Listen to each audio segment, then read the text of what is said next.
Hi and welcome to another in our series of Start Rescue driver information videos. In this video we're going to show you how to check and, if necessary, top up your engine coolant level. As always though, remember, before getting started, always check your vehicle handbook, and if you're unsure about anything, consult a professional. Engine coolant passes through your vehicle's engine and is transferred to the radiator where it cools down. If your coolant level is low, your engine may start to overheat, so you should check levels at least twice a year, preferably in summer and winter. Before you can check the coolant, the engine needs to be cold, so leave it to cool down for at least 2 hours or overnight.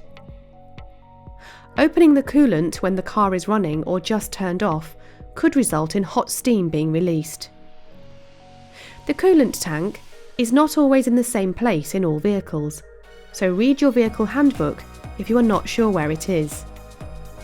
Open the bonnet and unscrew the coolant cap slowly to release any pressure, and simply top up to the maximum level using a funnel if possible.